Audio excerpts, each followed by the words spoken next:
The title of my presentation is Monitoring, Control, and Surveillance of the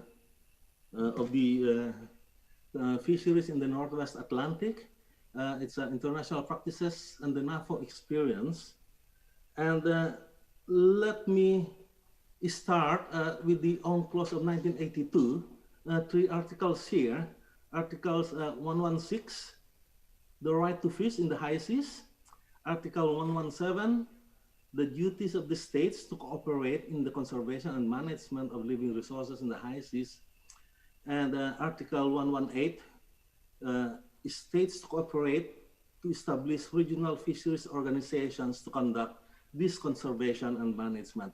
The reason why I invoke these 3 articles is because it actually captures the reason of the existence of my organization, which is the Northwest Fisheries Organization, Northwest Atlantic Fisheries Organization, which is based in Halifax, Canada.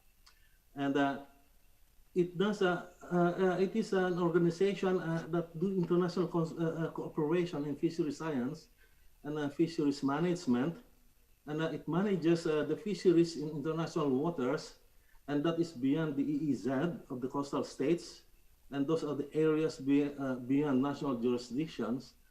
And in our competence area, there are 4 coastal states, which are Canada, USA, Saint Pierre and Miquelon, that's France in respect of Saint Pierre and Miquelon, and Denmark in respect of Greenland. So this is actually the Northwest Atlantic, and the white areas here is the EEZ. So that is managed by the coastal states.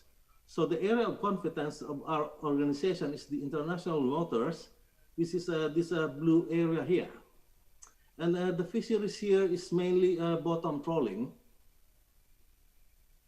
and occasional long lines. And actually, our RFMO is not unique in the world. And I think there are about 8 RFMOs all over the world that deals with deep sea fisheries, and not counting the tuna fisheries actually, because that's a different set of a model. And this is where we are, this blue area here, this is our area of competence. And we will notice that in South China Sea here, it is not covered by an RFMO. So we have 13 contracting parties here from North America, from Asia, Europe, and Russia. Canada is the biggest coastal state here, and Europe has the biggest fleet fishing in the international waters in our area of competence. That's why these two countries here, or 2 contracting parties here, are the major players actually in this RFMO. And of course, that is not to diminish the participation of other countries here, which are all actually very active when it comes to negotiations. And 11 species are currently under our management. And I don't have to read that, just look at the pictures. And I know this is quite different from the ones in South China Seas, because we have the cod and the flounders here. And the fisheries in the Northwest Atlantic, in the international waters, actually is not as big as in other RFMOs. In all, we only caught 70,000 tons.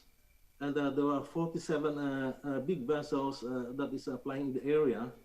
And in total, there are about 4,600 fishing days, wherein they are fishing this 70,000 tons of fish. And I want to give 2 examples of the management measures. And one is the total allowable catch. And what you see here is actually an actual picture of page 1 of the quota table, which are negotiated every year. And we have 20 stocks comprising of 11 species. And as you can see, the bottom row here is the total allowable catch, which means that these catches should not be exceeded. And the quotas that you show here are the allocations to each contracting parties, and they should not exceed what what was allocated to them. And by the way, these are decided every year, mainly by consensus.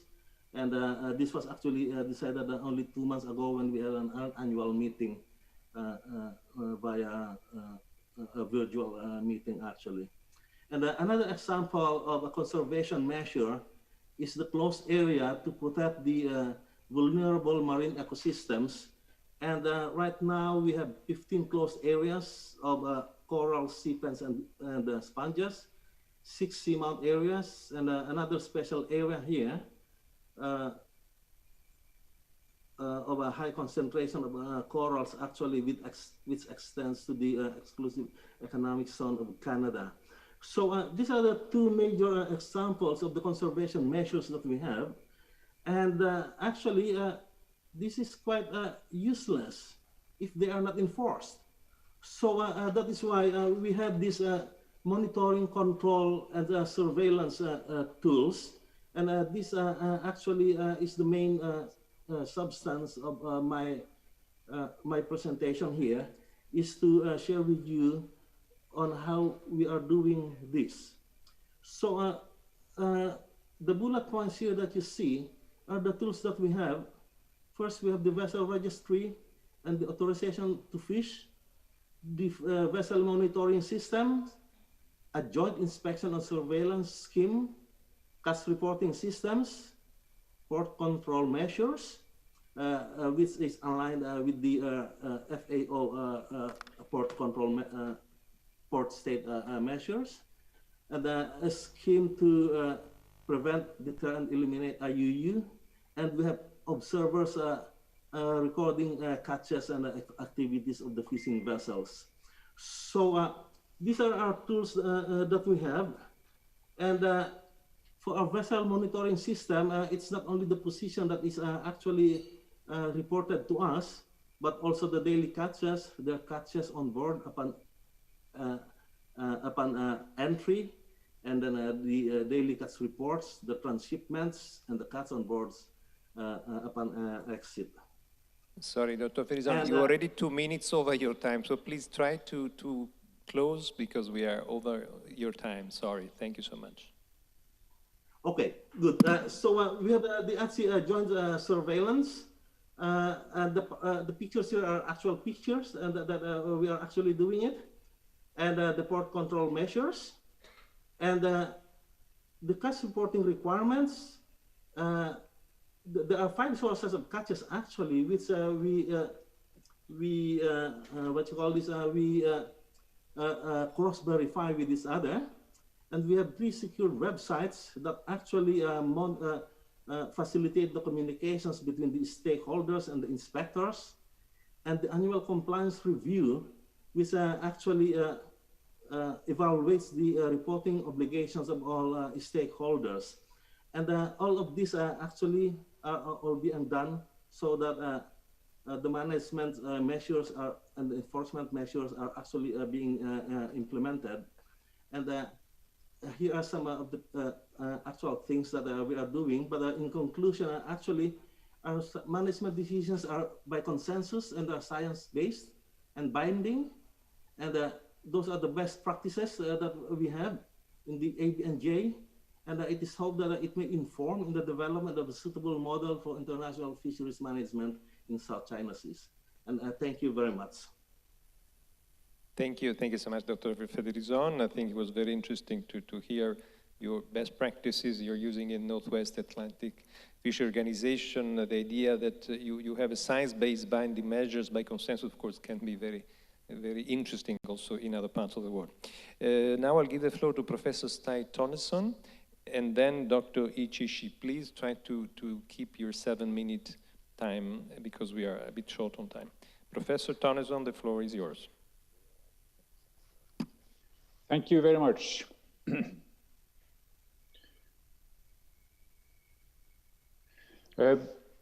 We have just heard a presentation of the situation in an area that you do not have in the South China Sea. Because in the South China Sea, there is no such system for controlling the catch and having exchange of quotas. And I would like to thank the Diplomatic Academy of Vietnam and the Vietnam Lawyers Association for taking up fish in a special panel at this conference. In fact, I think that it belongs as the most urgent and first panel in similar conferences to protect marine ecosystems, which are really very much stressed in the South China Sea, is more urgent than exploration for oil, gas, or even sovereignty issues. But sovereignty issues are what destroys the possibility for resolving the issues. The states around the semi-enclosed sea, like the South China Sea, should cooperate with each other, says UNCLOS.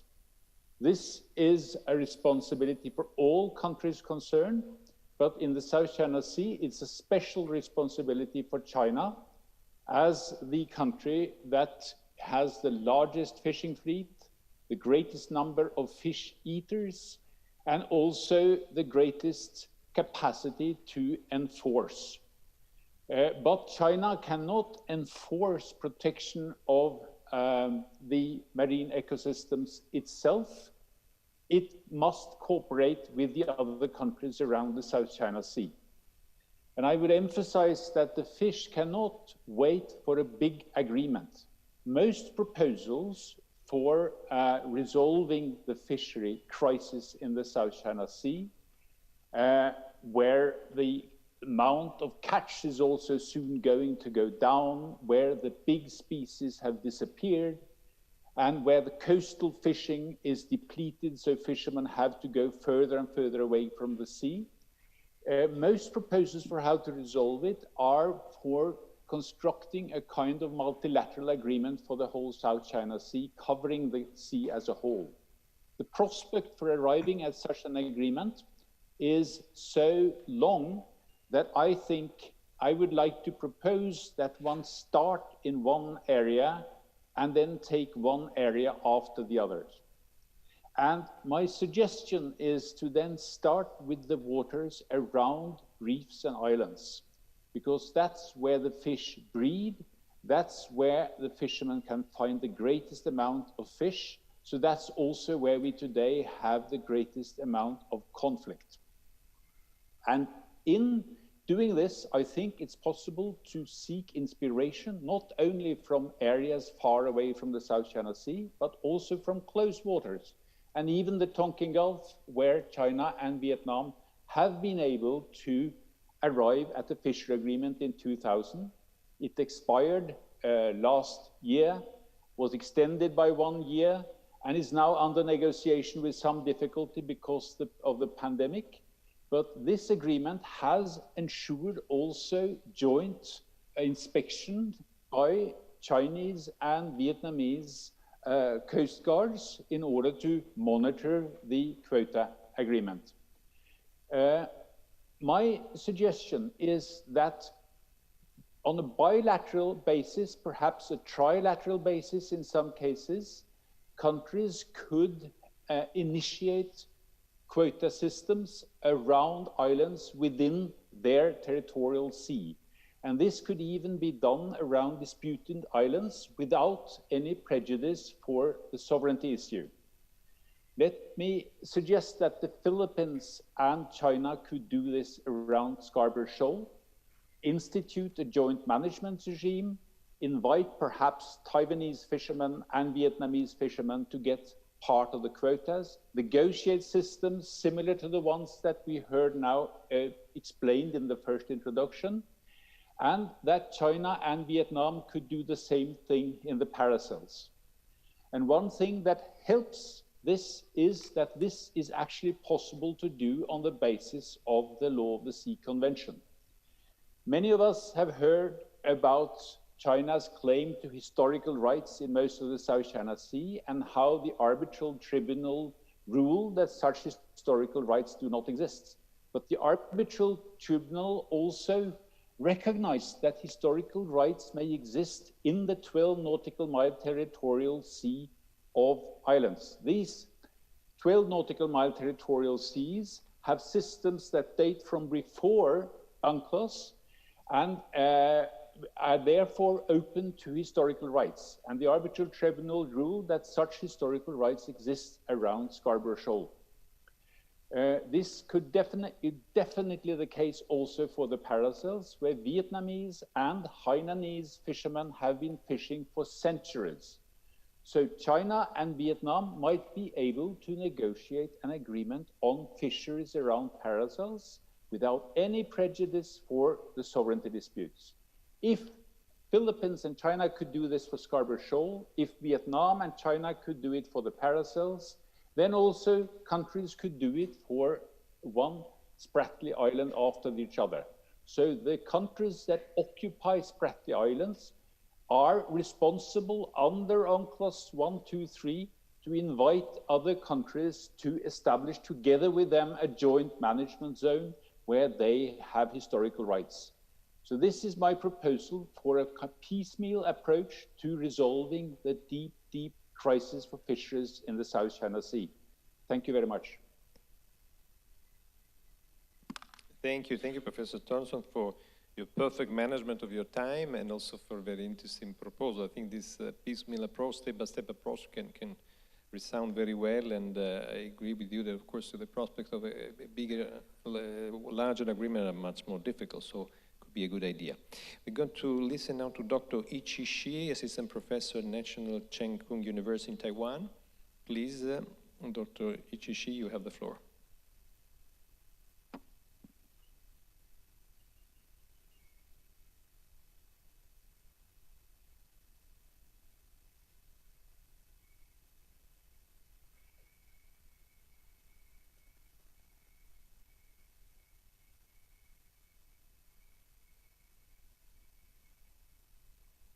Dr. Ichishi, can you hear us? We cannot hear you.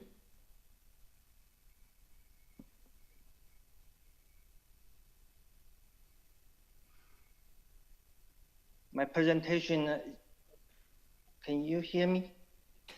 Yes, thank you. My presentation includes 4 parts. The first is marine resources in the South China Sea. The second part is ocean governance and marine law enforcement.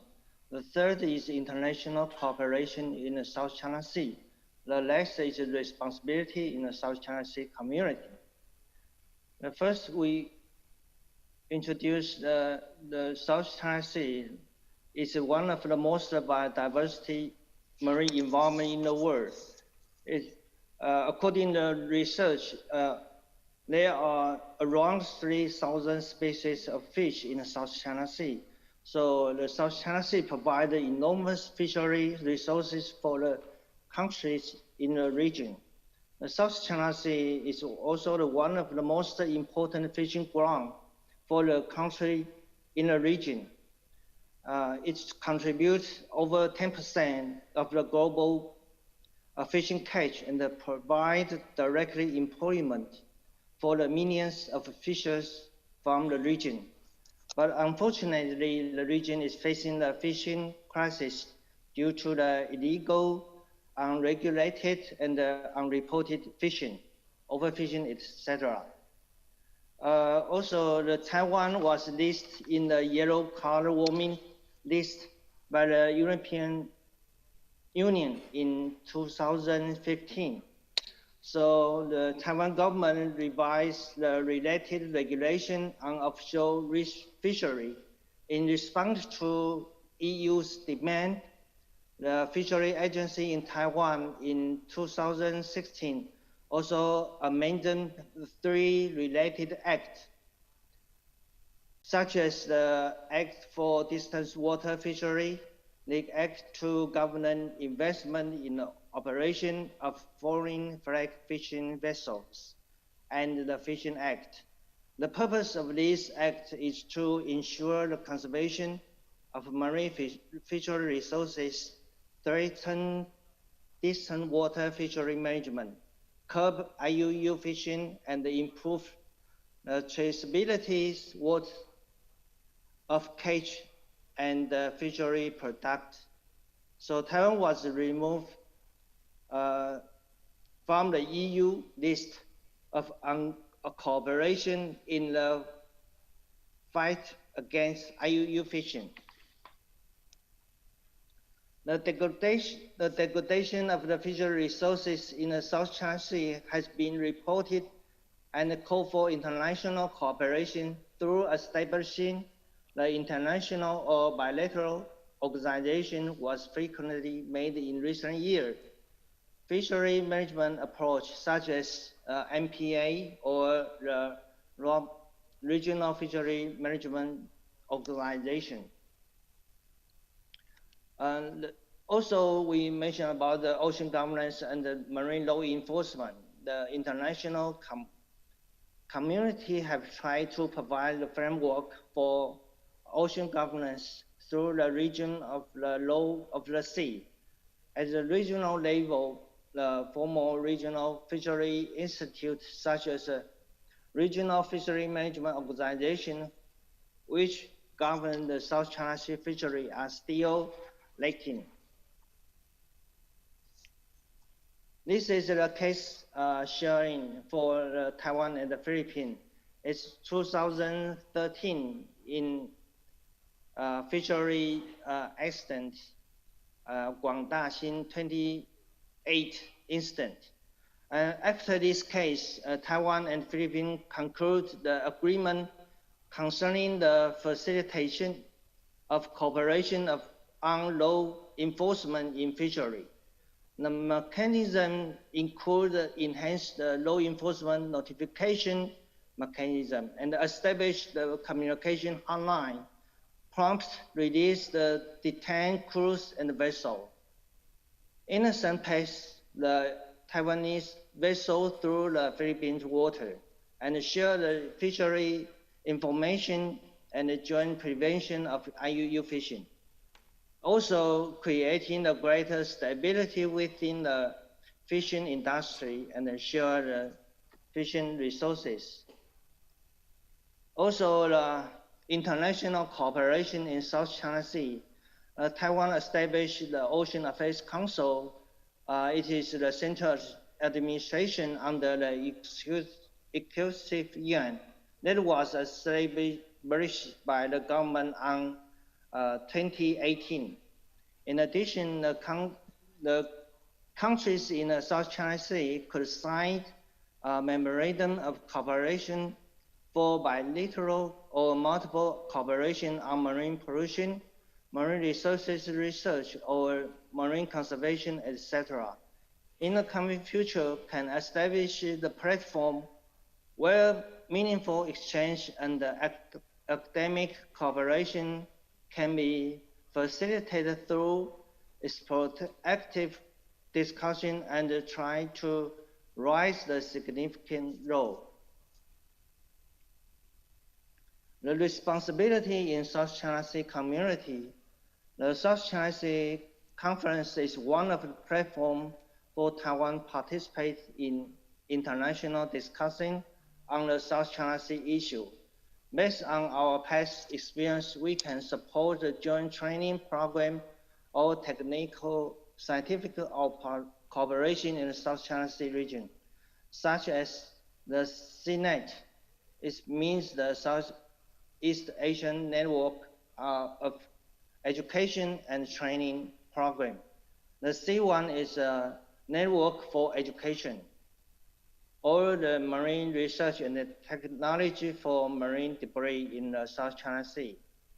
And also we achieved the marine environment protection and the resources conservation, such as Dongshan Island, as known as Practice Island. This is a Taiwan government to contribute to marine protect and resource conservation. And thank you for your attention. Thank you so much, Dr. Ichishin, also your perfect timing.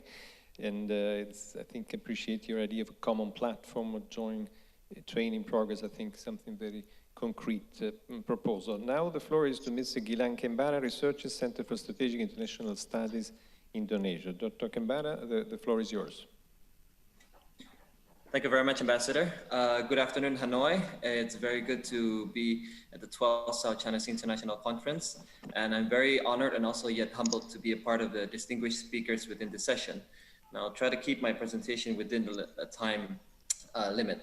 So, as been pointed out, fishery, especially IUU fishing, as was pointed out by the moderator, within South China Sea is considered to be an omnipresent issue with little to no multilateral solution at this point in time. And with what we're looking at this stage is that cooperation, I suppose, would probably happen once there is no more fish, I guess, at the sea. I'll try to cite an example. We've experienced a giant clam poaching within the South China Sea that has been very close to its extinction by irresponsible actors throughout the South China Sea. I'm not going to name and blame one actor on this issue. Now, on this particular issue, I'm trying to point it out my perspective as an IR scholar. I'm not particularly a scientist or a pure scientist in this stage, so I'll look at it from a purely IR perspective.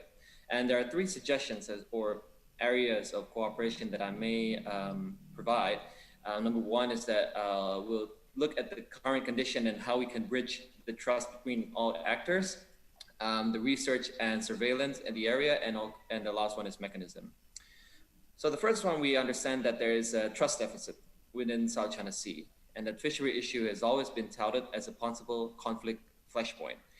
An article in Foreign Policy by Johnson and Deleuze in 2016 stated that fishing disputes could spark a South China Sea crisis. And in the same year, 2016, an article by Hong Zhou and Sam Bateman pointed out to the growth of a fishing militia narratives within the region. Now, this narrative has somewhat created an increased amount of knowledge within the fishery issue, but it tends to be misleading, and it drives a narrative on just one specific actor that contributes to the issue.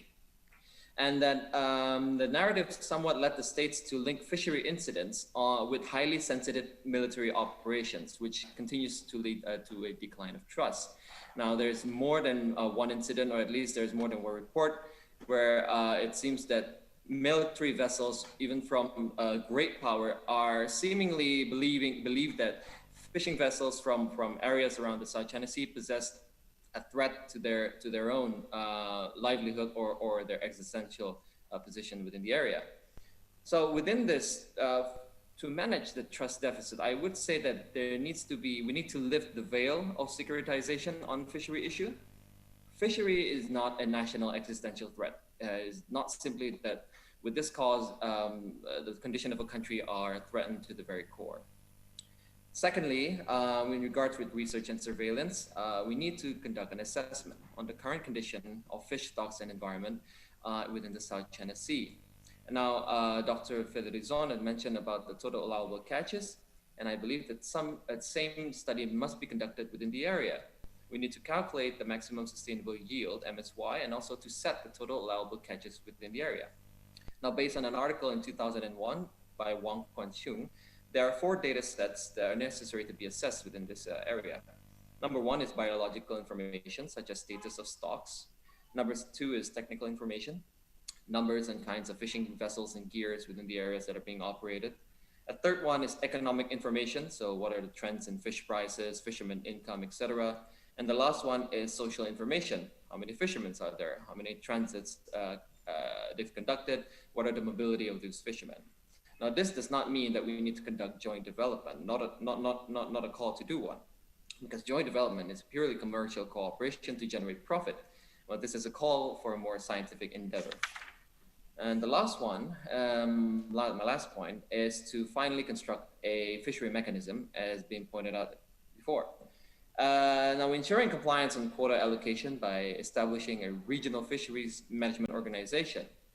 An example on this, I would also cite, for example, the Great Barrier Reef Marine Park in Australia and the Convention for the Protection of the Marine Environment of the Northeast Atlantic, or the OSPAR Convention.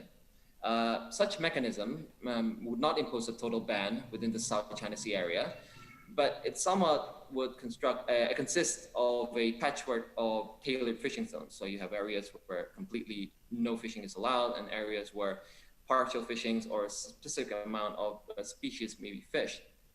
And it is important, and it's imperative that all parties that are physically present within the South China Sea must be equally involved for this to make sense. And I mean, including Taiwan, with its presence within the South China Sea area. So I'd like to, with all the 3 points, I'd just like to finally conclude very quickly that the final goal of this cooperation is, again, to strike a balance. We need to find a balance between the need to source the fish sustainably, but yet to also preserve the delicate balance of the South China Sea maritime environment. With that, I'd like to close my presentation and return the floor back to the moderator. Thank you. Thank you so much, Mr. Gambaro. Very, very effective and interesting to see the idea of trying to depoliticize the issue. I think just going on very concrete aspects and concrete proposals. Now we pass the floor to Ms. Naomi Clark-Shen, Wildlife Conservation Society, and she's a current PhD student on shark and ray fisheries in biology in Southeast Asia, James Cook University, Singapore. Ms. Clark-Shen, the floor is yours. Hi, thank you very much for having me today. So my research was conducted in 2018, and it looked at commonalities in national laws and policies relating to the marine environment, as this could serve as a less contentious route towards cooperation and peace, because countries are agreeing at a regional level on criteria that they already agree on at a national level. So this research has already been published in Marine Policy, and it only deals with 5 countries: Indonesia, Malaysia, Vietnam, Philippines, and China. And what I'm presenting today is a very simplified version because of the time limits, but you can look at the paper for more details. Okay, so the main findings, which are the main areas of similarity. So when it comes to species protection, all of the countries protect sea turtles as well as cetaceans.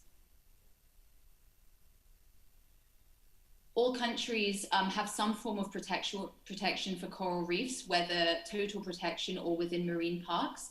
And the next species which had the most overlap was giant clams. However, this is protected by all countries except Vietnam. So for some high priority charismatic species, there are good protection laws across the countries. And these laws protect species from deliberate catch or killing, but regulations surrounding bycatch are still lacking.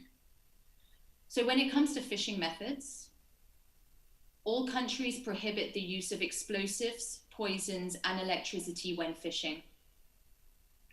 All countries also have regulations surrounding trawling, but these differ per country. For example, Malaysia prohibits bottom and pair trawling, whereas the Philippines prohibits trawling in waters less than 7 meters deep. But in general, there is consensus that trawling is damaging to the environment. When it comes to mesh size on fishing gear, all countries do have mesh size regulations, but these differ. So Philippines is the only country which has a general mesh size regulation, whereas for other countries, it is dependent on, for example, engine size and the type of fishing gear as shown here. And also then that can be broken down further, and it can even be species dependent. So all countries agree on the ban of 3 methods of fishing: explosives, poison, and electricity. And all countries show action over trawling and mesh sizes, but with different regulations. Okay, when it comes to marine environmental protection, all countries obviously have their own criteria for what constitutes an MPA, but in general, there is consensus that MPAs serve to protect areas of biological, social, and economic importance. Furthermore, 4 of the 5 countries have targets under the Aichi biodiversity targets to expand the coverage of their MPAs. And so this could serve as an area where countries could come together to cooperate. So in summary, all countries have similar criteria for MPAs and goals to increase protection. So in terms of critical life stages, all countries have some regulations to protect fish stocks during spawning seasons. And this is either through closed seasons or the prohibition of fishing in spawning grounds. Again, the regulations obviously differ within the different countries, but they all show recognition that fish stocks should be protected during spawning seasons. And all countries have various and differing regulations to protect juveniles, including minimum sizes that can be caught and restrictions of fishing in nursery habitats. And also, as previously mentioned, the mesh size restrictions also help with allowing certain size individuals to escape from the net. So in summary, all countries recognize the importance of protecting spawning seasons and juveniles. So there are more elements which were looked at, which, as I mentioned, can be referred to in the paper. But how can this research be used moving forward? So the commonalities between national laws and policies highlighted through this research could serve as a starting point for a regional fisheries management organization, or could be built into the current code of conduct, because these commonalities are provisions which countries already agree on and implement nationally. So it may be a less contentious route towards establishing a joint agreement of some sort. Of course, more provisions would then need to be established and incorporated in the long term to ensure that stocks and ecosystems are most effectively managed. The second is a focused agreement. So an RFMO may be too ambitious for the near future, in which case smaller, more focused agreements could be pursued. So some of the commonalities highlighted through this research are more clear-cut than others, and these could be seen as the lowest hanging fruit for agreement. For example, regulations around mesh size and trawling, spawning, and juveniles. Even though all countries had regulations, they differed. So the other options are a little bit more clear-cut. All the countries protect turtles, and all countries ban explosives, poison, and electricity. So these could be used to work towards a smaller and more focused agreement. For example, with the species that all countries protect, could they work together to protect critical habitats, reduce bycatch in their own fisheries, or perhaps cooperate on research to do with these species? For fishing gear, could they perhaps work towards enhanced enforcement within their own regions? And for MPA creation, considering that a lot of countries aim to expand their MPAs, could they work towards a network of national MPAs, seeing that the regional idea of a peace park in the Spratlys has been faced with many challenges at the moment? And also, considering a lot of countries show concern over their stocks and show willingness to protect spawning adults as well as juveniles, could countries work together to do a stock assessment and carry out research? So despite differences and disputes between the claimants of the South China Sea, there are many areas in which they agree when it comes to protecting natural resources. They show that the countries are on the same page about threats facing their marine environments. Utilizing these could be a feasible way to develop the basis of an agreement and start protecting ocean resources. Thank you very much. Thank you, Ms. Clark-Shen. It was very, very interesting, very useful, and also there I think we had some very concrete example of how we could move forward the idea of a holistic agreement, a focus agreement on some specific aspects where already there are some common points can be very encouraging.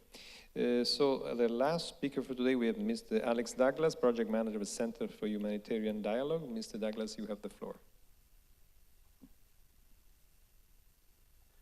Thank you, Your Excellency. Good morning, everybody. My name is Alex Douglas. I work for the Center for Humanitarian Dialogue. We are a Swiss-based foundation that's with the mission to prevent, mitigate, and resolve violent conflict. Today I'm going to be speaking to you about some of the work that we have been doing on fisheries cooperation, specifically about working together to prevent a collapse in the South China Sea fish stocks. So throughout this panel, as well as throughout this conference, we see it's clear that we're in double trouble. On one hand, we have a potential geopolitical flashpoint in the South China Sea, and we also have a brewing ecological disaster. Preventing either of those means cooperatively managing the South China Sea's marine resources. And there's a number of different ways that we can frame this. Firstly, we're used to framing it as a source of competition. So as fish stocks deplete, fishing vessels need to go further and further, often into disputed areas, and are fishing harder and harder for less and less fish. We also see it as a source of conflict. When those fishing vessels encounter other foreign fishing vessels or coast guards or navies, there is an inherent risk that they will be involved in some type of violent escalation. But what if it was these South China Sea marine resources were a platform for cooperation? The good news is that regional states have already committed to cooperating. In international law, they have a special duty to cooperate as the states that are bordering a semi-enclosed sea, and they have a special duty to coordinate the management, conservation, exploitation of living resources of the sea. And this is specifically identified in the ASEAN-China Code of Conduct, Declaration of Conduct, which highlights the need to undertake cooperative activities on marine environmental protection and marine scientific research. ASEAN and China took another step when they declared 2017 to 2027 the decade of coastal and marine environmental protection in the South China Sea, which specifically emphasizes the need to promote responsible fishing practices. So there's lots of commitments, and I've just highlighted 3 of them, but there was another one made at the EIS summit last week. How do we turn these commitments to protect the marine environment into action? Well, the underlying theory of change behind our program is that effective cooperation requires a shared scientific consensus. So we have been working with 5 littoral countries around the South China Sea: Vietnam, Indonesia, the Philippines, China, and Malaysia, and working with their scientists, their fisheries policy managers, under the oversight of their diplomats and national security officials, to try and build some of that scientific consensus that can be the foundation for future cooperation. And we're very much consciously putting scientists in the lead of this informal process. And what we've discovered throughout this process is that each country has a piece of the puzzle. They have data and analysis and knowledge and expertise that, if pooled, can give us a much better understanding about what is happening within the South China Sea. And that a more detailed understanding can lead to better policy at a domestic level and also improve cooperation internationally. We've been trying to do this through what we're calling the Common Fisheries Resource Analysis. And I'm going to take you through that process of trying to define down the broad commitments that have been made at the leadership level into more actionable plans for cooperation. So this started in 2018 at a workshop where scientists, fisheries managers, national security officials, and diplomats all got together, and they identified the need for cooperative action to protect those fish stocks. In the second workshop, they decided we're going to focus on transboundary stocks and those which were economically most valuable. In the third workshop, they set out a plan of action to undertake the Common Fisheries Resource Analysis. In the fourth workshop, they identified what information they each had available that could contribute to that Common Fisheries Resource Analysis, and they decided to focus on one particular species, which was skipjack tuna. And in the fifth workshop, which was held earlier this year, they agreed to a common methodology by which they were going to try and come up with this common analysis. So that's what we've done so far. And right now, there are, in each of those 5 countries, scientists and fisheries policymakers are getting together and are using the common methodology that has been agreed by each of the 5 countries with their own data to come up with their own country-level analysis of what is happening with skipjack tuna in the South China Sea. And then next year, when we're going to bring all of the scientists and fishery policymakers together again to integrate those country-level analysis to build a consensus on the status of skipjack tuna stocks. And we hope that that will finalize the first Common Fisheries Resource Analysis. So what do we hope this will achieve? Firstly, we want to deliver scientific evidence to improve domestic policies. The more information that policymakers have from around the region, the better their policy will be.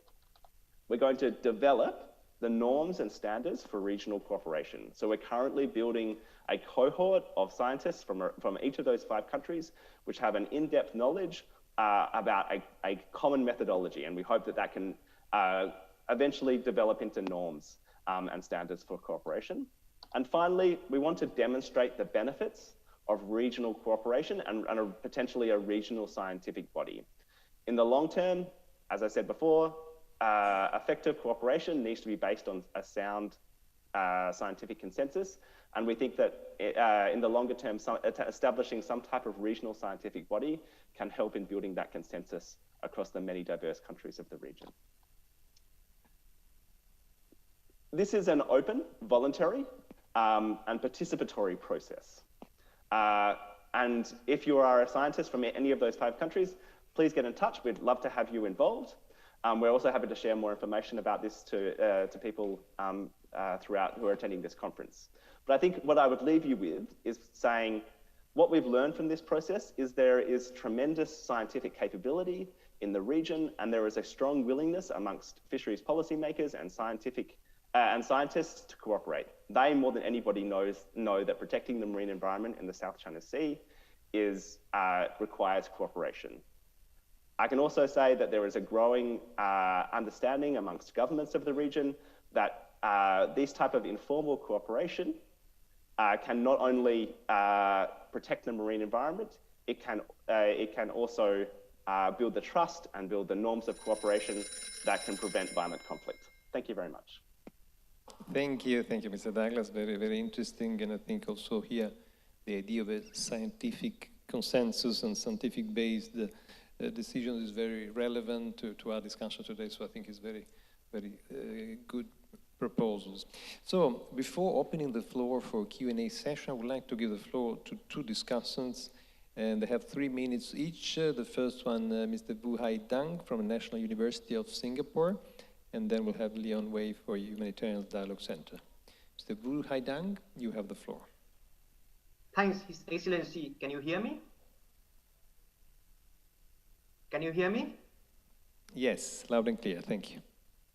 Thank you. Thanks, our distinguished panelists.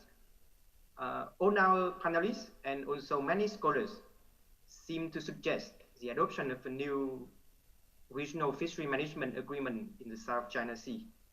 Now, let's see it from the perspective of the fish. I'm sure that if the fish in the South China Sea can speak, it will say that it will be very touched that humans have to create so many structures to eat it. In fact, there are several fishery cooperation mechanisms that currently exist with a geographical scope covering the South China Sea. To name a few, the APFIC, the Asia-Pacific Fishery Commission, CIFDAC, the Southeast Asia Fishery Development Center, AMAP, ASEAN Minister of Agriculture and Fishery Meeting, without mentioning the Fishery Future Project that is funded by UN and currently under implementation. So my question and sort of comment to all our panelists is that instead of establishing a new regional mechanism that may or might not work and will be another bureaucratic initiative, wouldn't it be better for us to strengthen those mechanisms that currently exist and to create linkages between them so that they deal much more effectively with the fishery issues than to create a new one? Thank you. Thank you so much for your question. Now the floor is to Mr. Leon Wei for Humanitarian Dialogue Center. The floor is yours. Thank you, Ambassador, and thank you to all the panelists as well. I think much has already been said about how littoral states might cooperate with each other. I'd just like to echo what has been mentioned by the esteemed panel, particularly by my colleagues Naomi and Alex from the Center for Humanitarian Dialogue, and that is that there is already considerable overlap in the regional laws, and that there is a critical need to take advantage of that commonality and cooperate. I think the general sense one gets is that a fishery collapse is imminent. The alarm has been raised, as is the case right now, but that the alarm is somehow being ignored or not sufficiently being paid attention to. And one great way to begin cooperating is on commercially important transboundary species, because this will be the most practical way to involve all the countries that are involved. And besides, I think skipjack tuna, squid and mackerel also, I believe, fit the bill. Dang has mentioned UNEP and Jeff, and of course CIFDAC. I think all of this should be indeed heavily relied upon. You know, some of that cooperative spirit from those old meetings perhaps needs to be revived. The fight over fisheries in the South China Sea is predicated on the idea that there are enough fish to fight over. And I think this is something that fishery managers already understand, but there is probably a need to break down the silos so that policymakers, diplomats, fisheries managers can all work together in concert to stem the otherwise inevitable. So I'll just end with three statements. One is there are options for narrower agreements among littoral states which ought to be pursued. There is definitely a strong need for piecemeal and incremental approaches, and it's important to emphasize the technical approach and start from areas of existing consensus and build upon that. So thank you very, very much. Thank you very much for your comments. And I think now we can open the floor for Q&A session. We have one online question, very good. So shall I read it? Yeah. So from Georgi Engelbrecht, the question to Professor Tonnesson. So apart from the parcel Scarborough suggestion you made, do you think there could be an option to achieve cooperation through multilateral marine protected areas or a fisheries agreement around some spratly features? And if yes, what geographical areas could be tackled? Or do you think the spratlys are too difficult to tackle at the start of such a regime? Georgi Engelbrecht for International Crisis Group. Professor Tonnesson, did you hear the question? Yes, I heard it. Yes. And my answer is yes. I think that because of the exclusive economic zone regime, which gives monopoly to the state that has sovereign rights to the resources, it's not easy to establish cooperation in the exclusive economic zone. But it is possible in the territorial sea around a disputed island, because that is legally possible under the law of the sea to recognize traditional fishing rights. And this can be done around all of the disputed islands. I would say Pratas, Taiwan could take the initiative to invite others to take part in a joint management regime around Pratas. China and Vietnam could do the same for the paracels. It would take, but it would require a leadership decision. I'm really impressed by what the Center for Humanitarian Dialogue is doing, and which we heard about in Alex Douglas and other presentations, because they are building a scientific consensus. We saw some of the same in the many working groups that were operating under the Managing Potential Conflict in the South China Sea, which was funded by Canada for a long period. But it always stranded on getting the top leadership support in the countries and to define a geographic area where it could be done. If two countries could agree, or just one country controlling a feature could agree to invite other countries into a regime in a pilot project for one territorial sea, one 12 nautical mile territorial sea, you could get something that could spread around. And it is most essential to protect the fisheries around the reefs and islands themselves, because that's where you have most of them, and that's where all the fishermen come, because they cannot fish on that coast any longer, and that's also where the worst incidents are happening. Thank you. Thank you, Professor. I would like to open the floor now here in Hanoi. We heard many concrete proposals, so I'm sure. Okay, over there, please. Over there. Thank you very much, and thank you very much for panelists for your excellent presentations. I'm Putinka from Hanoi University of Natural Resources and Environment, Vietnam. And I have one question for all of you. As you know that the fishery resource in the South China Sea is seriously depleted. And as Professor Tonnesson said, that the fish cannot wait for us to move. So I understand that the Chinese illegal claim of the historic right in the U-shaped line in the South China Sea, and also the maritime area around the 4 shards in the South China Sea in case there are such illegal claim, how can we establish such a regional coordinating mechanism for coordinating the fishing activities in the areas? And the second question I would like to address to Mr. Douglas.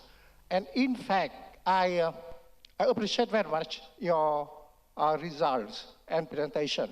But the problem is we just move with the scientists, and I agree, I understand that.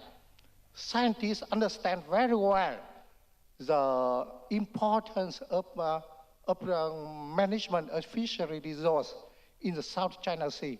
But how can we influence the governments to move and establish a mechanism for the management? Thank you very much. Thank you very much for your question. So the first one is to anyone who wants to start, and the second one is to Mr. Douglas. Anyone who wants to chip in? Maybe Mr. Douglas, as you were called. Sure. Yes, please go ahead. So if I would first kind of address the jurisdictional disputes, I think one of the challenges is that even if miraculously the jurisdictional disputes of the South China Sea were resolved tomorrow, that would be insufficient. There would still need to be cooperation from all of the 5 countries, because fish breed in one area and feed in another and are caught in another.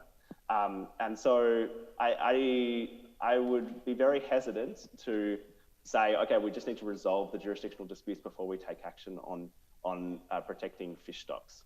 So, and then to address the second question, how do scientists bring along their governments? And I don't think that there's any magic proposal to this. I would say, though, that making sure that governments are involved in the process from the very beginning. There are many scientific conferences that are attended by scientists from around the region, and they do start to build that consensus, and that's great. But often if policymakers are excluded from them, or they're so technical that it's difficult for policymakers to understand them, then it's difficult to build the momentum in the policymaking architecture. And then I think finally there is an institutional component to this, is slowly building up the norms of cooperation so that governments feel some type of obligation to continue them, and they build the spirit of, at the very least, mutual dependency, but hopefully the spirit of cooperation. Thank you. Thank you very much. Anyone in the panel who wants to add anything? Yes, Professor Tonneson. Yes, sorry to take the floor again, but I agree completely with Alex Douglas and the Center for Human Dialogue's approach. I just hope that some of the scientists also have access to the top leaders, because I watched in the 1990s how top leader engagement in the negotiations between Vietnam and China resulted in giving authority to the negotiators so they could arrive at the Land Border Treaty in 1999 and the Tonkin Gulf Treaty in 2000, and then the fishing agreement for the Tonkin Gulf, which got into force in 2004. And my argument now is that it's not necessary to resolve the jurisdictional disputes over sovereignty to islands or sovereign rights at sea before making an agreement on protection of fisheries and the natural environment around the disputed islands. And if you look at the paracels, China refuses to discuss the paracels at all and refuses to accept that they are disputed. But I think Vietnam could convince China that there has for centuries been fishermen from the Vietnamese coast and from Hainan fishing in the paracels. So if the paracels should belong to Vietnam, the Hainanese fishermen must continue to be able to fish there. If this belongs to China, the Vietnamese fishermen must be allowed to continue fishing there with quotas and under some kind of regulatory mechanism. And this should be possible to do even without prejudice for the jurisdictional issues. and the same for the other small islands and reefs. Thank you. Yeah, thank you, Professor. I think it's a very good point, and we all know that there are in other areas such as climate change, for instance, the role of scientists is absolutely relevant, and he had an important role also in diplomatic discussion, so it can be a clearly very concrete proposals. So I open the floor again for questions.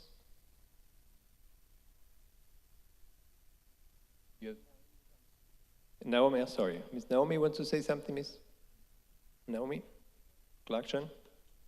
Yes. Oh yeah, I was, but Stein Tonneson kind of wrapped it up. But I just wanted to make the point on the territorial disputes that the good thing if you do, say, a stock assessment, and that can lead to establishing maximum sustainable yields, total allowable catch and quotas, is that if each country adopts those at a national level, despite the territorial issues, it means that wherever those fishery boats are going, they are having to abide by those sustainable fishing regulations.